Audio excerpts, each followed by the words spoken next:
Looking to connect to other Overwatch players just like you? Be in the know with the latest news around the game and the league? You're in the right place. Welcome to Overwatch Recall, connecting you with Overwatch podcasts. With your host, Glen Totemlydrunk Smiddy.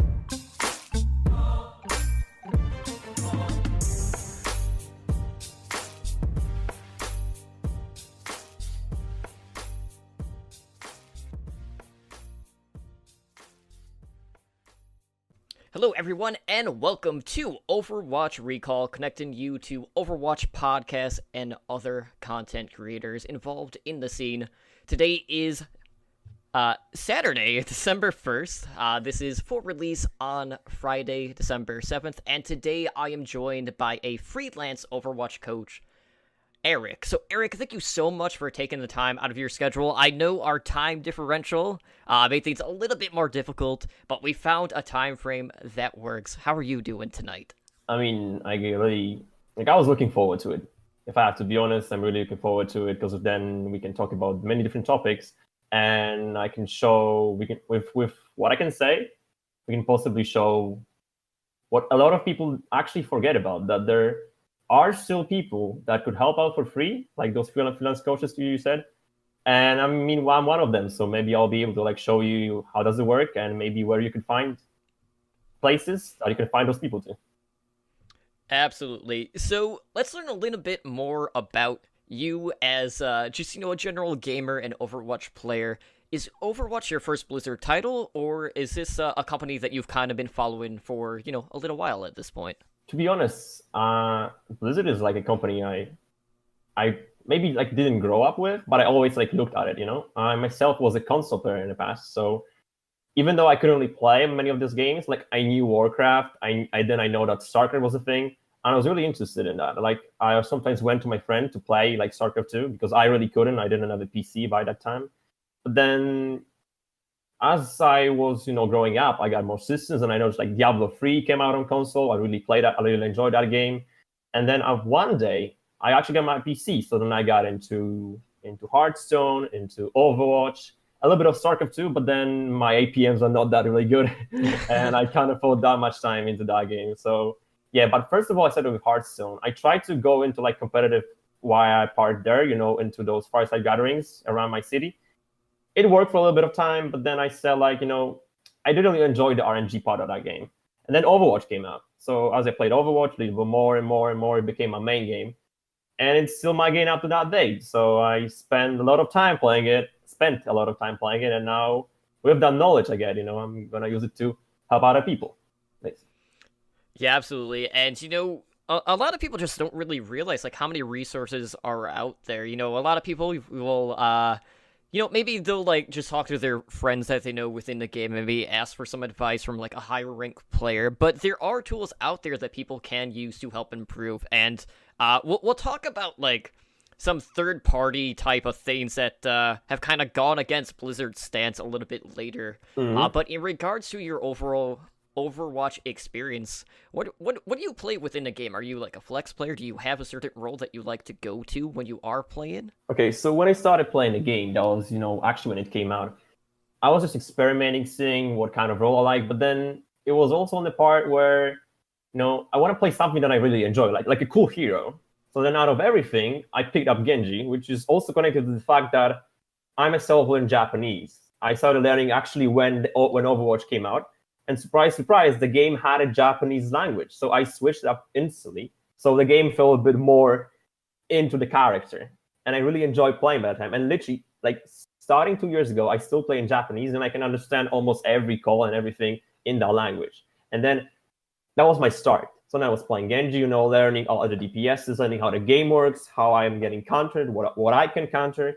But then since, it's actually kind of for me not interesting to play the same role all the time, I decided branching out, into supports, and then one time I picked up what's the name, off tanks. Started playing Diva, started playing Zarya into high GM ranks. But then when I noticed I didn't really enjoy the game anymore, and I spent more time helping other people, then I didn't play that much, but still was able to learn all the roles, be able to play them, and also understand how they work. So it just took me like 2 years to understand like almost the entire game. But I started gradually, one by one, learning how the game works, and then able to like master it up to some level. So right now you are basically working as a freelance coach. I know recently like you've actually started to expand and start to do some stuff with your Twitch stream as well in regards to like educational type streams. So what exactly have you been bringing into the Twitch front in regards to coaching? Okay, so what my idea was behind it. In the past, as I said, like I was still a freelance coach, but this was mostly like kind of like sneaky, not really anyone knew. But then one day, like I thought, like why not to like show it to other people? There's other people that message me, help me with that. I want to get a coaching session, blah blah blah. But I said, it would be also good if I could show that on stream. We all know a lot of people that offer those kind of services. There's Jane, there's IO Stux, there's other different people. But then why can I not do it? And I said, let's do it. Unfortunately for me, when I started, my internet connection was kind of bad. And like upload speeds weren't that good. It was really bad. But I said, okay, even though I don't have the best environment to work with, I still sat there and I was doing it continuously up to that day. Because I had an option now to upgrade my internet, I can show a better quality and get to more people. What I also been doing is like I was looking for other possible places where I can spread the info, spread the links. And it works, people come to my stream. Sometimes not for too long, but I am in the right communities. And these people, like, even though they're not there every single time, I still gradually grow up. Some things happen when I was like growing up. I mean, you might remember the flying brig strat when it would come out, and I'm actually like the guy that showed it. If you may not know that, I am the guy that showed that on stream, and I was like, it was everywhere. With the help of a friend, Cappy, we shot out on stream, and then like everyone just came to my stream. I got like absolute amazing amount of views out of those clips, and it kind of like helped me grow up. So like people, oh wait, this guy not only found the brick flying thing, but also is doing coaching. So then that also like helped me out. And yeah, I'm still doing it. I mean, as I think, there's not that many people in there watching, but I think if we can like maybe talk about that later, I think I can kind of see what's the problem behind it. I mean, let's just this should I think we like maybe talk as like an extra topic later, because it's kind of expanded. I mean, unless we can talk about it now. Whichever. I mean, I'm happy to do whatever. Okay, so if I have to be honest, what I see is the community of Overwatch, especially for coaching and just overall content, like has a sort of set up standard where if the person, let's say me, doesn't really met up with that standard, what they usually see on like big streams in terms of quality, in terms of what's happening on the screen, they just don't really care. I know that sounds like kind of sad, but then at one point on my stream, there was Jane. Like literally, I'm not even kidding. Jane was on my stream one time.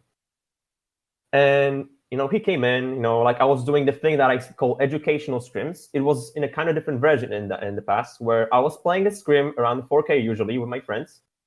And then as we're playing, I was commentating, like, why are we doing this? The comments were there. So anyone watching would like see, oh, you should do that in a different way. You should approach a GOATS comp with like, for example, me playing Brick in that way. And then I see Jane's name, like, oh my God, like my heart was shaking, oh my God, Jane on my stream. You can understand, from a perspective like of a guy trying to grow up, like almost the biggest guy in that terms just comes to your stream. So I'm like, talking like I was like kind of shocked. Okay, yo, Jane, like, what are you doing here?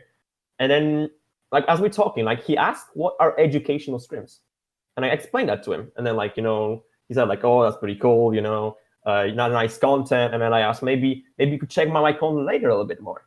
And then said, yeah, okay, maybe like I could try doing something.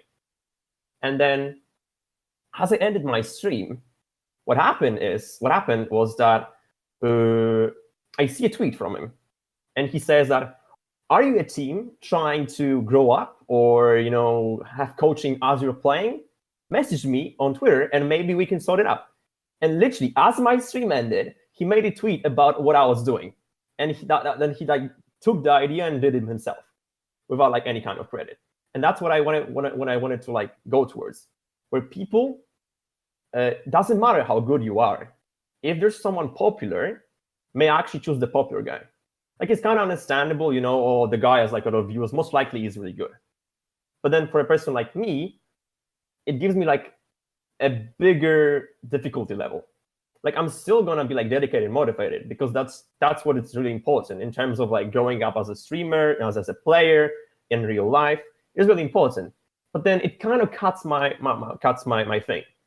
So like from my perspective, I couldn't really do anything, like message him, maybe some kind of credit I could get from that, but then nothing happened. And well, he did it, and as he said, nothing happened for me. But then it didn't stop me. I was still doing my thing, and I'm still doing my thing. So who knows? Maybe one day I could tell him, if I grow up, could have said something, Yeah, like Overwatch is just one of those games where it's constantly evolving. Like even in this current meta, since we are in triple tank, triple support, like we've seen a lot of different variations to the composition. Mm-hmm. There's instances where people are playing Winston over Reinhardt. Mm-hmm. We've even see it where sometimes we even see like a triple tank dive with the goats composition, or even running Mei in favor of D.Va, which is still, like, to me, one of the most peculiar choices, just because of how prominent D.Va has been in almost every single meta that this game has had since it came out. Mm-hmm. But with how much like complexity there is in the game, there's always a need for improvement. And, right now, at least in regards to what is readily available in the game itself, there's not a lot of things that you can turn to look to improve your game. Sure, you can go out and like say, play Osu. You can do like aim drills. That works to an extent, but you can learn just so much just from other people, and it doesn't necessarily matter like what rank they are either. Like there are people across different tiers of the game that are going to have a different perspective than you, because if you're just a player that is just trying to grind it out on yourself, and like let's say you're hitting a wall, a lot of people talk about elo hell and like not being able to get out of the the plant promised lands or things like that. There are obviously things that they are doing within the game that they might not even realize that someone else with another perspective could see. Hey, like you're positioning yourself too out in the open, or you're not really playing the corners like in the goats composition as a tank. So there are things that you might not notice that you are doing that is very vital to just improving your overall game style, and that's where the coaching aspect really comes into play. I would say what is like the most common mistake for a lot of people when they get stuck is, it's like, if I have to be honest, the game is mostly thinking, analyzing as you play, seeing opportunities to take in like enemies' mistakes and the way they play. And when a lot of people just, as you say, like hit that wall, it's when they stop thinking. Some people think, like, say, oh, if you have good aim, you'll definitely climb. Maybe that is true up to one point. But then what happens if you have good aim but bad positioning? Or good aim, you just don't really think while you're playing. You're just autopiloting. Or you have blindfold zone and you forget about everything happening in the game. That's when you hit the wall. And there's a couple of people, like different types of people. Some people will like try to use what they can do to improve. So let's say they record their games, they practice, like practice range with their abilities. They even can set up a custom. There's a couple of ways you can set up a custom game to practice some of the abilities too. There are options to do that. And these people will improve. Of course, after some time, not instantly. Not everyone can improve instantly. There will be those godly people, who just like instantly show up and like, oh, mistakes are repaired. We can do everything now. But some people will have to like take some extra time. It's understandable. Then there'll be people who seek for like help, other people like try to get coached, most likely try to get coached. And then there is a certain problem, because not everyone is equal in terms of coaching. Some people can be better, some people can be worse. Let's say there are a couple of communities, like on Discord or like on Reddit, where you can get in and get a coach.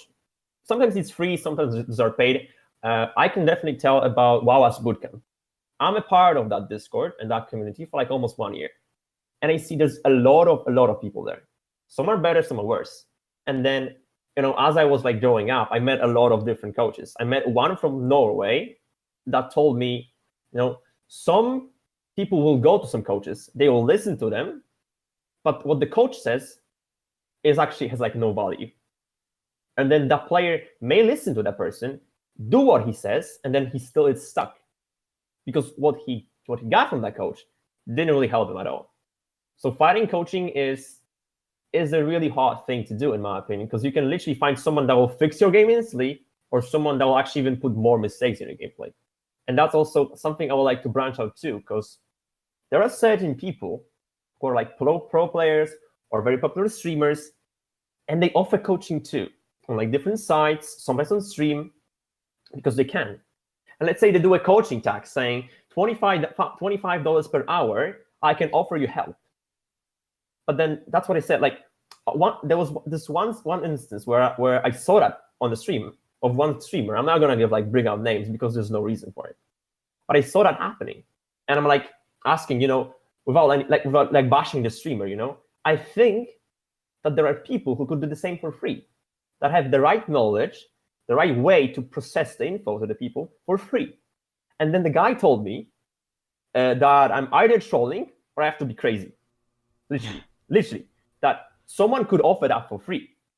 And then I continue talking with him, then, there are people who can get the right knowledge, maybe they're not the best in the game, like mechanically, but they know the right people, there's the right resources, they are moving around the right places, right communities, and they have the knowledge. They just can't really use it because maybe they're not the best. And then he asked me yo, what's your rank? Did you ever play in high tier scrims? And I'm like, I was maximum 4.3, 4.4 in the extra modes, and then I play 4K scrims in a month. A lot. Let's say at least 100 to 150 hours of those scrims. And then he says to me, then you're completely trash. You know nothing about the game. You have to be tier 2 experience, 4.5K, and then you know something. And I'm like, wait a second. But then look at Jane. He was grandmaster, he didn't play in tier 2 scrims. And then how he got that, ask him. I asked the streamer, how he got that. Well, he's in Overwatch League and you're not. So then I knew, okay, that level of discussion is like in a kindergarten. Because Jane, from what I know at least, developed his knowledge by talking to the right people, being in the right places, and learning in that way. Then he started streaming, doing the videos, helping people out, and people noticed, oh wait, he has the right knowledge. This guy is actually talking correctly, He can help the game and he can help the community. That's how he grew. But then there will be those people that will ask for money blatantly, and what they will usually do, and I have confirmed info what they do is you know how the coaching looks like? You see this? You don't do that. You see this place? You don't go there. And then at the end they do a quick interview. One more hour, extra money. And that's what happens. And then what that person and the people will still pay because the person is popular. Oh, I'm getting coached by a popular streamer. Oh my god, I'm wet already. And they will actually learn nothing because that person usually just works for money. And then I'm here, I'm for free, and I always met up with that opinion, or that way of looking, dude, is it actually for free? Are you kidding me? I'm like, yeah, it's actually for free. Because I believe that in terms of knowledge, doesn't matter if it's real life knowledge or game knowledge, everyone should have access to it. And I want to help these people out. And when I tell them it's for free, they're completely shocked. And then that also shows that why there's no more people watching you? Because I'm getting put down by the other bigger people. Because it's what the person will do when they click Overwatch tab on Twitch is highest views, the highest views streams. Yeah, I'm gonna click that. It says educational, instantly popping in. It doesn't matter that there'll be a person, other person that can do the same for free. No, they will just go to the popular person. It's just like I said, it's hard for me as a freelance person working with the people. I will always I gave my agenda. It's always gonna be for free. I said I will never take money for what I'm doing. The money is always voluntary. If someone thinks I deserve it, it's okay. But I will never take money for a body review or anything like that. And that opinion is like crazy for people. Like literally, the guy said himself, "You have to be crazy or trolling to not take money." And then what can I do? What am I the wrong person? Is something wrong with me? I don't know, but I will never switch my agenda. I was just gonna say, like, it seems like there's like this mentality where maybe some people believe that just because maybe you're, I'm not gonna use the word expert because I mean some people say like, okay, I'll use an example like in the podcast scene. I host an Overwatch League podcast, and there are there's a vocal minority that basically say you're not an expert in this field, so why are you talking about it? And that kind of even translates to what you're talking about too. Like, oh, you're not X rank, so why are you even here in this instance? But people don't really realize, like, when it comes to the overall knowledge of the game, it doesn't matter what rank you are. There's always going to be someone that can bring something to the table, and it's just a matter of, having a good platform, making sure, like, maybe you can, gain a little bit of exposure. But, like, yeah, absolutely. Like, when it comes to Twitch, people will always kind of look at viewers first and everything else. But there are going to be a number of people out there as well who might not be like a bigger piece of the pie when it comes to the viewership that are going to be looking specifically for that quality type of content. And, it's going to be hard to kind of pinpoint, who those viewers are going to be. But like when it comes to coaching, something that I've always been curious about is the players that are approaching you that are seeking to improve in certain aspects of the game. Have you noticed like any sort of trends in the players, whether they were in like a certain rank of the game, whether maybe it's like a similar role, or like maybe a new hero came out and they're wanting to get inside knowledge or anything like that? Or is there any trends when it comes to the people that you are coaching? Okay, so from like the almost 1.5 year of experience I have in that, I would say that there's a lot of, at least people coming from me, from those discords I am, definitely a lot of Ana. I don't know, but there's like a lot of people asking for Ana help, so that's definitely one thing I noticed. DPSs, mostly like Genji and Pharah, like little less in the hit scan category. And then from off tanks, there's like a lot of Zarya people, I would say. And if we're talking about ranks overall, mostly it's plat and diamond.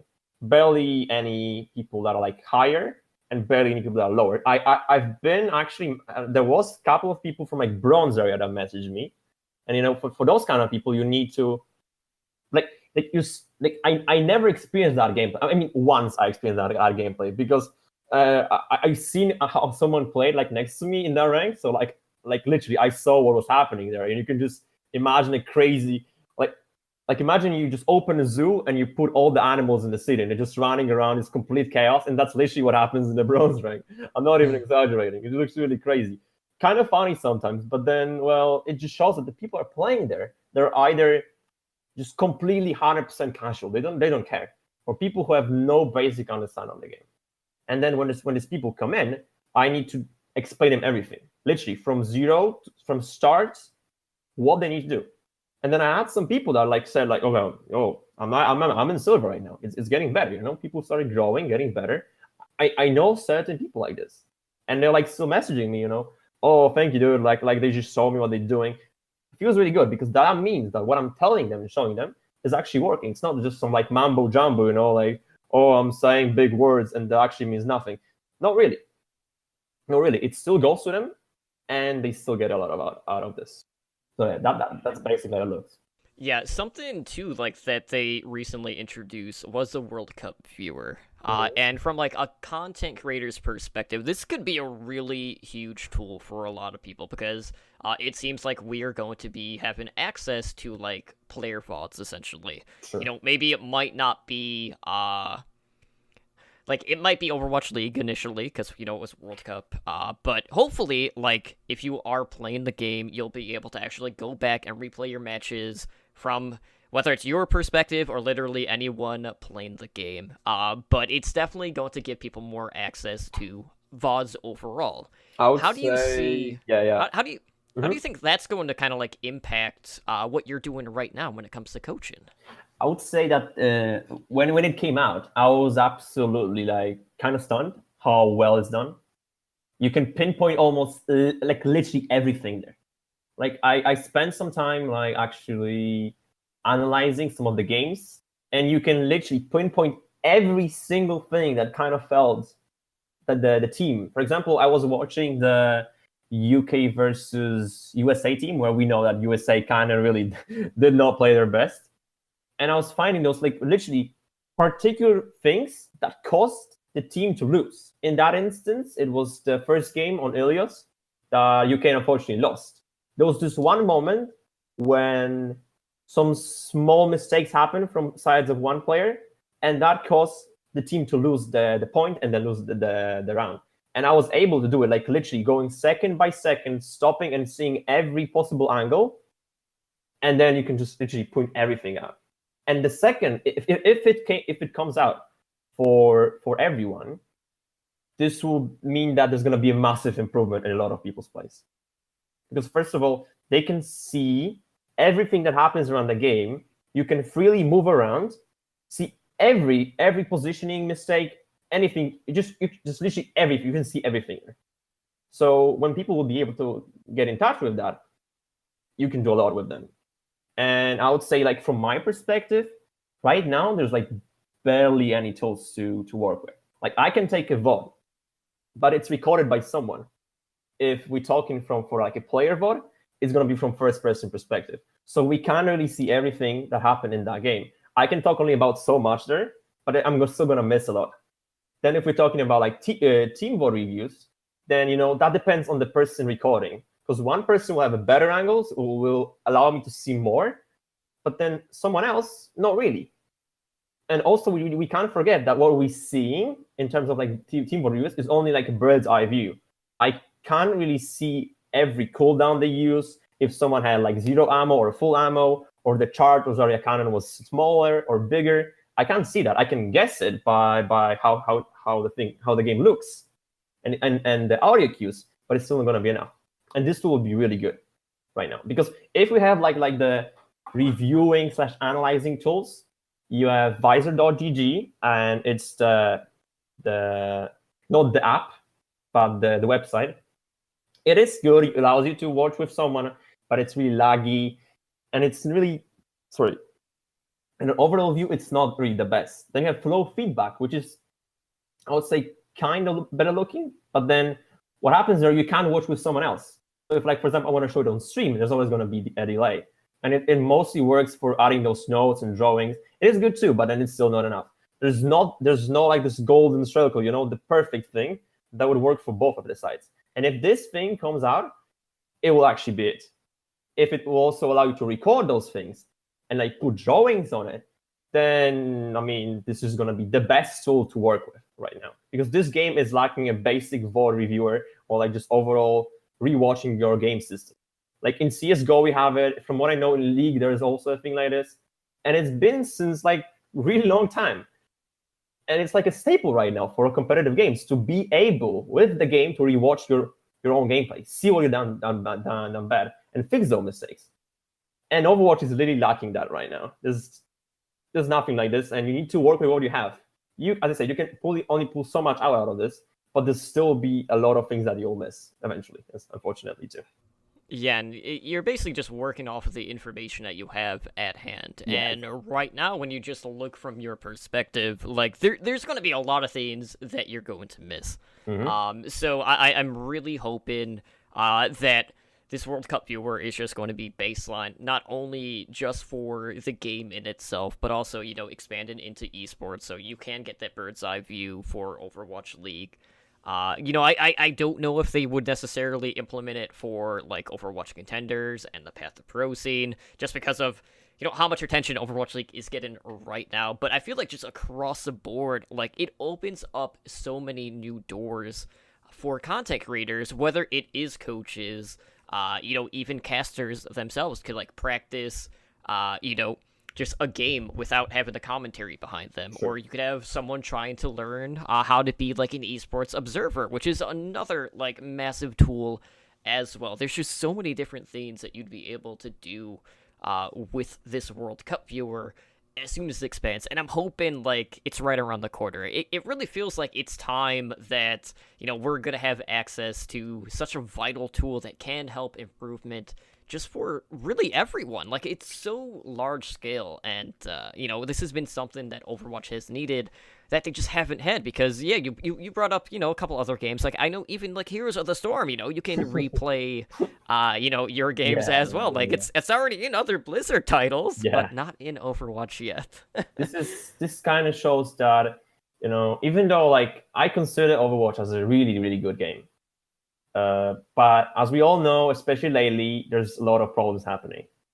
And if Blizzard needs to, like, it's gonna sound harsh, but Blizzard needs to wake up. Because like for me, a lot of the problems that are in the game, I just, you know, kind of like, okay, I can stand it. You know, it's okay for me.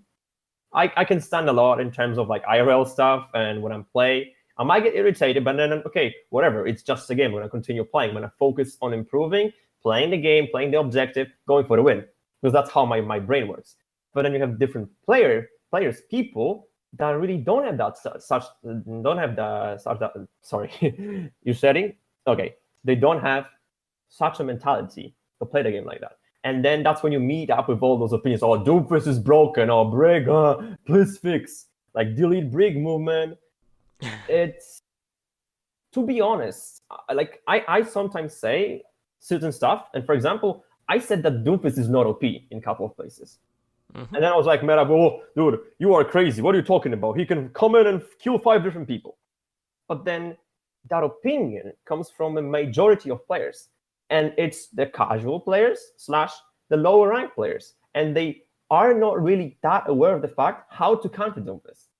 When I actually made my own sort of like Doomfist main account, I was able to get Grandmaster. Like, I did placements. I ended up in like almost 3.5. I was literally 3,499 out of placements. I was really unlucky. But then in just a matter of a week, I was able to get GM with that account. And then as I was playing, I kind of noticed, you know, what people do, like really basic mistakes, overextending, forgetting about that they actually play against such a hero and they should keep their abilities to counter him. And they're like, literally, one moment that showed it perfectly for me. I was playing Hanamura first points, you know, around the gate.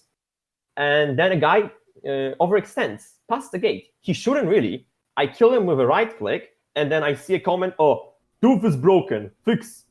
And then I say, please don't overextend. And absolute silence. The guy doesn't respond because he made a basic mistake.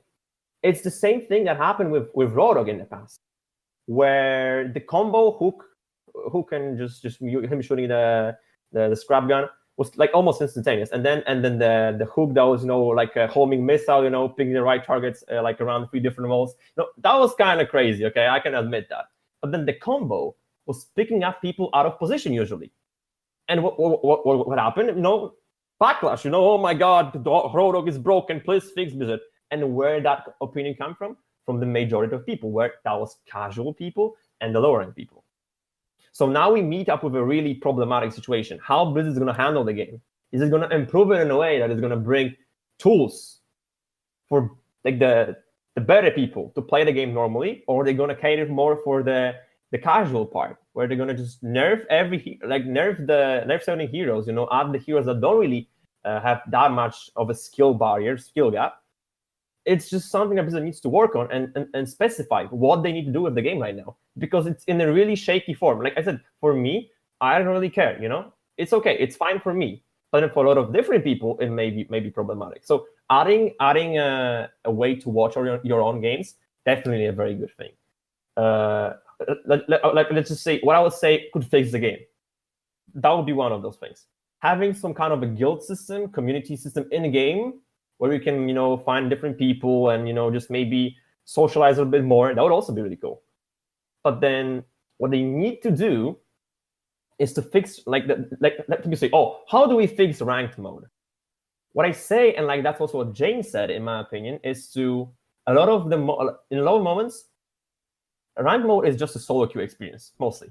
So what they should do is kind of like in League, when there's like a couple of different ways you can play it ranked, where it's like solo or duo maximum, stacks, and that's literally it. And I think that's how it should work, how it should look like. And then make a system that will create in-game teams, and you'll be able to compete against other teams at the certain rank. So then people that are trying to play competitively as a team will have their own sort of like queue. And then people trying to play like the normal ranking experience, just like solo queue or like as a team, no like 3 stacks or 4 stacks or 5 stacks. And then they'll have their own game. And then everyone will be happy, because people trying to just play the game for fun, just to grind out a little bit, will have their own experience. And people actually looking for improving as a team and getting into the competitive scene, and maybe eventually going to the path of pro that Blizzard's promoting, they'll have their own part in the game. So like, let's say there's going to be like this queue system where if you're really good, you'll be able to advance to like open division playoffs. And then maybe there's going to be a better one, maybe to contenders trials. Combine it somehow with the systems that are right now, and make the game in a way that you play the game, and not only like in scrims or just organized stuff. The game itself should be connected with the competitive scene Blizzard creates. And if that happens, and they do the right fixes for the right heroes, they also not only like focus on those heroes that don't really like. Ash, in my opinion, is a really good hero, because it shows that they can make a skill-based hero that is also capable for people to use in like the casual side. If they go towards that area, fix the problems the game has right now, add more systems that could make everyone happy, like those things I pointed out, and then I think Blizzard would get on the right track. Overwatch would get on the right track. Because right now it's really shaky. It's almost like the train is almost falling off. It still sticks to the track, but it's about to fall off. And I don't really I don't really want to see like Overwatch dying, because it is slowly, people are starting to like lose interest in it. Because like they see all the one tricks, they see that like Brig is a thing, that Blizzard actually doesn't really care. If Blizzard wakes up and does the right thing, the game will just, it's going to be a renaissance of Overwatch, it's going to be revived a little bit, and people are going to come back to it. And it's going to have that glory it had in the past. But right now, yeah, Blizzard needs to wake up, basically. Yeah, just, talking about, you brought up the solo experience, which is definitely important to note, because a lot of people do play this game, solo. They don't really play in stacks, at least for a lot of people that I know. Mm-hmm. Of course, you do have people that only want to play in 6x, because the game is completely different when you're looking from a solo perspective to playing in a group or a stack. Mm-hmm. And in that solo experience, a lot of times, these issues within the game that maybe might strike a chord with you as a player, or your Doomfist example, maybe Doomfist is giving you a problem, or a Brigitte armor getting way out of hand. Mm-hmm. But like as a solo player, a lot of times like those problems are just magnified tenfold, because it kind of puts you in a position where you're kind of just like reflecting, some of the issues onto basically like anything that doesn't revolve around you. And I really love the idea of adding that group sort of queue, because it will basically give each person seeking like this competitive experience an avenue to go towards. Because right now, for the most part, like when you talk about the queue, I feel like when it comes to the overall queue time, a lot of people would rather wait a little bit longer, whether it's a minute, couple minutes, whatever. They'd rather wait longer for a fairer and more even match than, say, just get an instant queue where the sides might not be that even. And then when we talk about like the group aspect of it, like you could even put certain thresholds on it. So let's say I'll use Pokemon Go as an example, because they are introducing trainer battles. What they're doing with this is they have it where, they are looking at the overall CP of your party, or in this case, the Overwatch equivalent obviously being skill rating, where they have a threshold of like 100 points, and then you'll only be going up against people of a similar rank to you. And you could fine-tune that number. You might be a little bit more flexible, like they were when you actually group with people in the game. Or maybe, they are a little bit more strict with it to make it as fair as possible. But like at the end of the day, people don't want to be getting in games that are a combination of either really great or really terrible, because right now in the game, there's really no in-between in regards to the games. It's either in your favor or it's completely one-sided. People would rather have a close call. Yeah, it's ultra visible. I have to be honest with you. It's ultra visible in like GM games, because in GM games mostly. Because then one game you will find everyone trying to win. Because people think like, oh, GM, everyone's so good, they should be like cooperating. Surprise, surprise, it's not really like this. Like you watch like professional streamers, they like destroy everyone because they're really good. And people say there's no solo carrying in this game. There is solo carrying in this game. It exists. You can solo-handedly win a game by yourself. But then what happens in the higher games is you will either find a team that will try to cooperate, and the game will be ultra easy. You play the right comp, communicate, everything seems fine. But then you will find a game where people are like kind of refusing to help, to work, and then it's most likely gonna end up in a lose. You can literally, when the game starts, like those first 2 minutes, you can literally see, you can even guess that it's gonna be a loss. And then what happens after like extra 15 minutes, you still lose.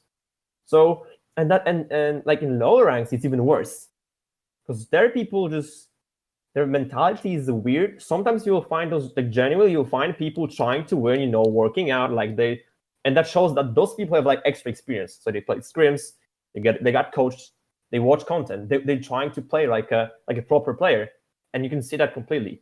But then there'll be even more people trying not really to cooperate with you, and it's going to be really hard setting it up. And then someone who is really good at the game can again solo-handedly win a game. So this is a really problematic thing, because the game either is a stomp, or either is you are getting stomped, or you are the one stomping. Very barely in between. And that's not a problem the game needs to solve. I don't know, sometimes it's the problem of people trolling, or what's the name, throwing. It is a thing there, but Blizzard's taking care of it, avoid the teammate, or banning people. It works. But then the problem, the one tricks is also there, and they still cannot seem to fix it. If the guy plays the role, maybe you should just play around him. That is true, but then some people are literally just unintentionally feeding. It's called inting. And then literally you just can't do anything. You need to play around that guy, and then even though you still play around him, you still lose the game because the guy is not really that good. So this is not a problem the game needs to do something with.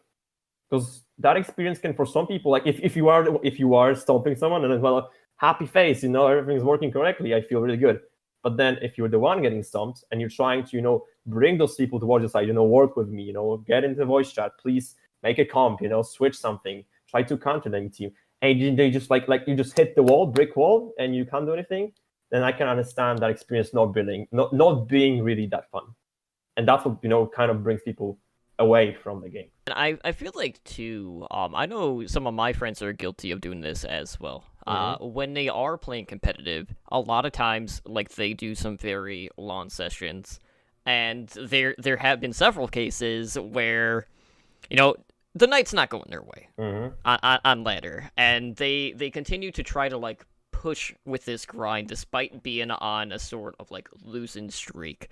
So basically, what they're effectively doing is they're only making matters worse. Yeah. Because they're not actually winning any games. A lot of people don't know when to kind of tell themselves hey, maybe we should take a break, get a refresher, just get up, do something, or just call it a night at that point. A lot of people feel eventually, it's going to balance out in my favor. I'll win. There's going to be a moment I'm going to win.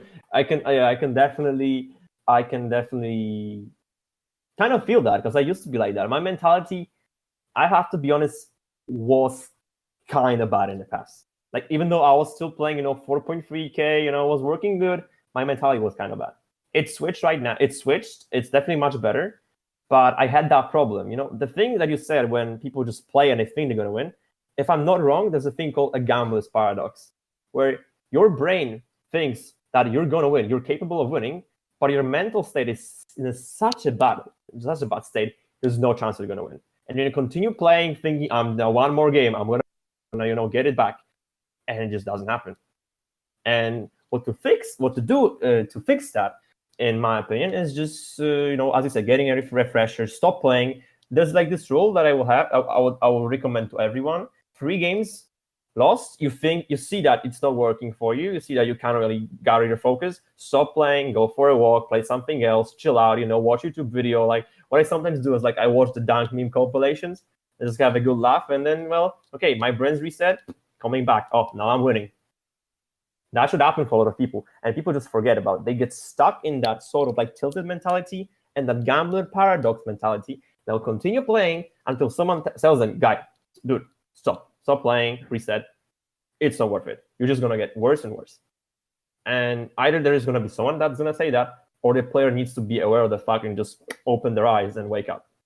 Yeah, so some people are just so in that moment, though, that they might not even realize what state that they're currently in, which is another issue. It's not, everything within the game is not going to be in your control, especially in the solo queue environment. Yeah, if you're not able to play 1 versus 11, then it might be really hard. Yeah, so with that being said, a lot of people out there, they sometimes fall into these ruts where they're not able to escape, a certain competitive tier, or they're just not able to climb to whatever goal that they might have in mind. So with that being said, what do you think these players need to do in order to take that next step? Because a lot of times, there can be like this feeling of kind of like free falling, where they're not really seeing the progress that they need, either from rank or just as a player in particular. Mm-hmm. What I always say to people when they like actually want to improve, and it's not like in terms of mechanical skills, is that they need to start thinking. Because like I said that in the like a little bit prior to the entire thing. Thinking is a really big key, like important thing in that game. If you don't really think, if you blindfold, autopilot, completely turn off your brain, sometimes you just play like what I say, like a monk, just clapping on the keyboard, then there is gonna be a problem. So what the people should be doing is, first of all, the best thing to do, what you can do it yourself, is record your own gameplay and rewatch it and see, oh, I died in that moment, and then you just ask yourself, why did I die in that moment? What I could have done to prevent that from happening? Maybe stand in a different place. Maybe save my ability. That's already a first step. And also, do you also know what is the best thing to do? To tell yourself that it will be better. That I'll be able to prevail all the bad stuff, and I'll be able to improve. Dedication and the right motivation is also really important, because everything is in the head. If in the head you will tell yourself, oh, I can't do it, I'm bad, I'm just making mistakes, there's no chance for me to improve, then yeah, that is true. Nothing's gonna happen, because you just block your head from progressing. It comes also to IRL stuff, where like I know from my experience, like in my school, I have some people who like have hard time with math, and they just telling themselves like, oh, I'm not gonna pass the next test, I will not pass the class. But then when they actually write the test sometime and they get prepared, they get a really good grade, because they were actually trying. They have that moment, maybe it's going to work. If everyone would be thinking like that, both in IRL stuff and in gaming stuff, that's already going to be a gigantic step towards improving. You need to tell yourself, I can do it. I can win the game. I can get better at a certain hero. I can fix my mistakes. Because if in your head you will just stop yourself from doing those kind of things, then there's going to be a gigantic wall, and it's going to be a really hard time to pass, go above it, or just, break the hole in it and then go through it. I would equate that more to maybe bashing your head on the wall, if anything, because that definitely is like a defeated sort of attitude, and there is a lot to be said about PMA, that positive mental attitude, which some other players do bring up time and time again, because you don't want to be in a position where you're just kicking yourself while you're down, because you're never really in a position at that point where you can just kind of like snap out of it. And at least like when you're like when you're playing in a group, you'll at least have people around you to support you in that case. But in the solo queue environment, you might not necessarily have that, and you just kind of sit there as a player, and you just kind of let your thoughts kind of like stew over a while. It kind of stirs around, and then everything you get like these mixed emotions, and then it just makes matters worse for you. So as a player, guys, like just make sure. Like I have a very similar rule when it comes to when I'm playing competitive. When I'm actually playing on the ladder, I also use the 3 rule. So if I am on a losing streak, if I lose 3 matches in a row, I'll be done with competitive for maybe not necessarily the night, but like I'll go play in the arcade, whether it's like a free-for-all deathmatch or mystery heroes, which honestly at times competitive can feel like just with the player RNG. At least it's a distraction, and it's a way to let loose, and people just need to implement that more into when they actually play the game, because being negative all the time doesn't just reflect on you, but it's also affecting the people that are in your game as well. Yeah, definitely. I mean, like I'm always like, let's say whenever I play any rank, like if I'm playing on my main rank, what I do is I always try to stay positive. I always try to have control over the game, because if there's at least one person trying to lead someone, and even if out of all the rest of the 5, 2 or 3 will listen, that is already huge. And you can literally take control of the game. The guy refusing to cooperate says, "Oh wait, we're winning. Maybe I should actually try," and it works. But then if you'll be like, "Oh dude, you suck. Oh please stop," or like, "Yo, you're throwing," and you have that negative tone, you will use the wrong words. We all know what words people can use. Then you're just destroying a chance to win. I had games where it was a winnable game, but then someone started having some kind of argument, just over something literally so mundane. But yeah, the guy just had a problem, and then someone started like arguing, and then everyone else just went into the argument, just listening to it. Like everyone was like, "Please shut up, just stop playing." And they just continued like arguing, started throwing, and then you can guess how the game ended. Like me, genuinely trying person, and then 5 people just having their own rockets about something like stupid. Then what can you do? If you play the game, remember you're not alone. This is supposedly a team game. It is a team game, and people should be trying to help each other out. So then, even if there's this one person bad, you can of course you can mute him. But then what I also do sometimes is like, leave this guy, let him live in his own world, and then focus on your own gameplay. Focus on winning. And then these people listen to me. And then, the one guy is doing his own thing. And then I said, like, just play 5v6. And it still works. Because these people think, okay, this guy's right. I'm not going to listen to it. I can't believe in myself. I can do it. And then everyone starts playing and you win the game. Someone needs to take in control of the game. If you as a player, you have those kind of skills to like bring people to the same level, take care of them, tell them to focus, and they will listen. That's going to be a gigantic step. And even if in solo queue experience, someone will listen to you because you will act in the right way. You will like kind of the speech, the rhetorics, you will just like go from you, and they will feel it. And then that's most likely going to be a very good chance for you to get control of what's happening all over the chaos, and maybe even win a game. Absolutely.